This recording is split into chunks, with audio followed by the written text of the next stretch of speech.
Welcome to CERT's podcast series on the Secure Coding Initiative. The CERT program is part of the Software Engineering Institute, a federally funded research and development center at Carnegie Mellon University in Pittsburgh, Pennsylvania.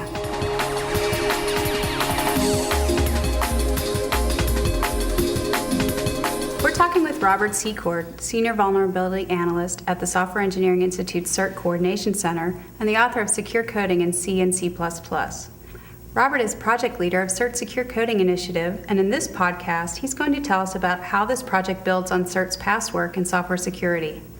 What was the impetus behind the Secure Coding Initiative?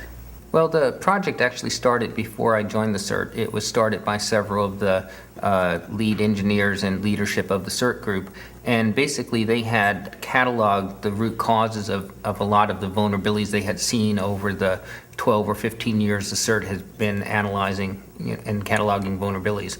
So I picked that work up, and that eventually became the Secure Coding in C and C++ book that was published by Addison Wesley in 2005. During the development of the book, we got involved with the international standards work in C and C++ languages.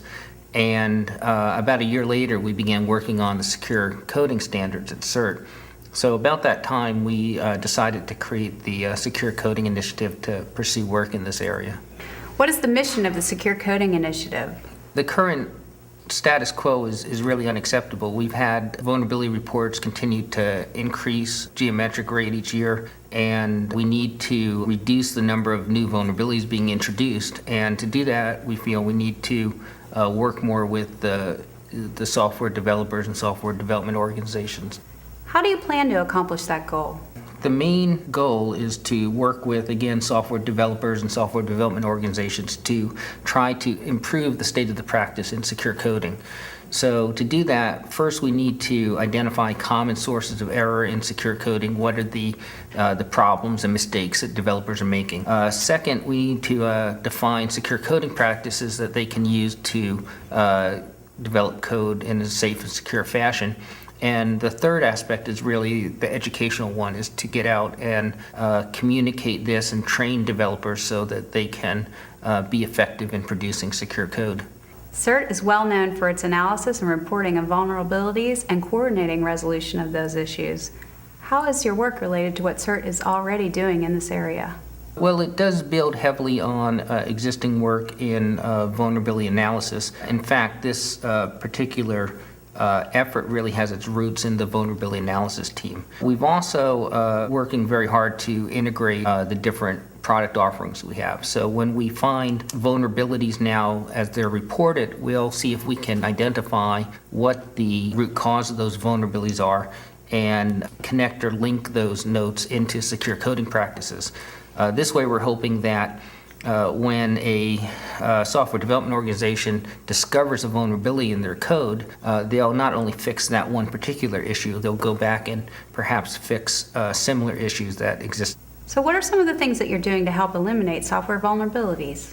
Well, most of the work we're doing falls into the categories of working to figure out, more precisely what the issues are that cause vulnerabilities to occur in software, and documenting solutions for these and trying to educate developers and development organizations. We're working extensively now in developing secure coding standards for the C and C++ languages.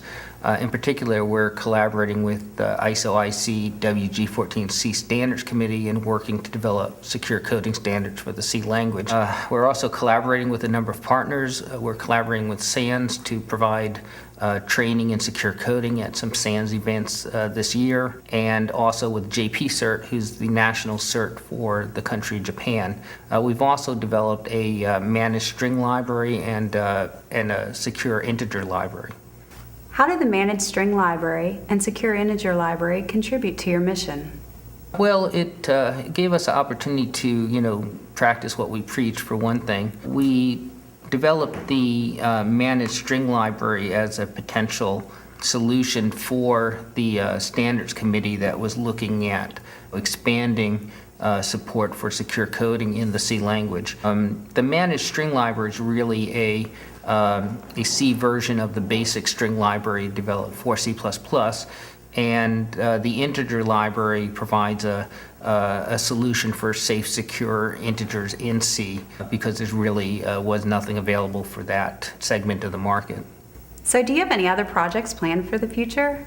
Yeah, we've actually started a vulnerability discovery project, and the idea behind this project is to start working with developers of source code analysis tools to try to improve those tools so they provide a broader coverage for the secure coding rules that we've defined. Eventually, we'd like to be able to have tools that can be used to validate software is compliant with the secure coding rules that we've defined. That's an impressive agenda. Are you collaborating with anyone in your work? Sure. You need to work with partners in order to remain relevant. We're working closely with our sponsors, of course, which include Department of Homeland Security and some other defense agencies. We're also working with the School of Computer Science at Carnegie Mellon University, where we've offered a secure programming course, and we're also working with other educational institutions to provide secure programming offerings at those institutions as well.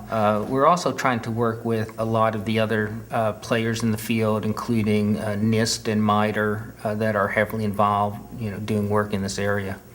Thanks for telling us about the initiative. You're very welcome. Thanks for joining us. To learn about what we've discussed today, visit the Secure Coding area at CERT.org.